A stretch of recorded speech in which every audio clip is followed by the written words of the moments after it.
হে everyone, আসসালামু আলাইকুম। আমি Pranto and welcome to my blog. আজ থেকে 2-3 মাস আগে আমি কিছু টমেটো আর মরিচের গাছ আনছিলাম আমার বেলকুনি বাগানের জন্য। তো গাছগুলো লাগাই আমি ঢাকা চলে গেছিলাম। প্রায় 2 মাস পরে আসছি। আসার পরে দেখি যে আমার গাছে এই পরিমাণ মরিচ ধরছে। তো আজকে আমরা এই মরিচগুলো হারভেস্ট করবো বা ছিড়বো, দেখবো কতগুলো মরিচ আমরা পাই। আমি আমার বেলকুনি বাগান করে কতটুকু সফল হয় এটাই দেখাবো আপনাদের।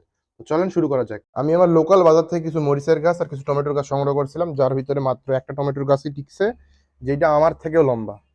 এই যে আমার থেকেও লম্বা, ওই উপরে চলে গেছে গাছ। আর মরিচের গাছ টিকছে দুইটা, যার ভিতরে দেখতেছেন কতগুলো মরিচ ধরছে। এই যে উপরে আরো আছে। এই যে বাসা থেকে একটা বাটি আনছি, যার ভিতরে মরিচগুলো রাখবো, আর কেচি, যাতে গাছ ছিঁড়ে যান না যায়।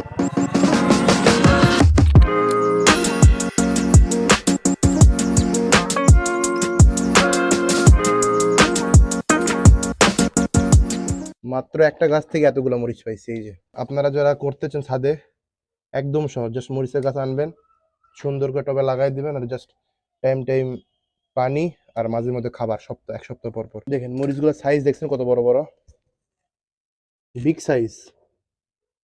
আর ঝালও সেরকম। ওই দিন আমি ট্রাই করছিলাম একটা কাঁচা খাওয়ার। পুরা গাছ খুঁজে খুঁজে এই যে এতগুলো মরিচ পাইছি বেলকুনিতে। তো আবার আমার বেলকুনি ঠিক মতো রোদও পড়ে না, জাস্ট বিকালের দিকে একটু 2 ঘন্টা 1 ঘন্টা এরকম রোদ পড়ে, বাট তারপরেও মাশাল্লাহ অনেক মরিচ ধরছে। আর টমেটো গাছে মাত্র একটা টমেটো আছে যেটা পাকছে, যেটা এখন ছিড়বো একটু পরে। এই যে টমেটো গাছটা সবচেয়ে মজার বিষয় হলো টমেটো গুলো নর্মাল টমেটো না, এগুলো হলো পামকিন টমেটো। এই দেখেন শেপ গুলো কিন্তু পামকিনের মতো, মানে মিষ্টি কুমড়ার মতো। এই যে এখানে আরো আছে, এগুলো কাঁচা এখনো, এগুলো ছিঁড়ার মতো ইয়া হয়নি। এই যে দেখছেন কি লাল টকটকে টমেটো, বিষ টিস বা কোনো কীটনাশক দেওয়া নাই, একদম ফ্রেশ।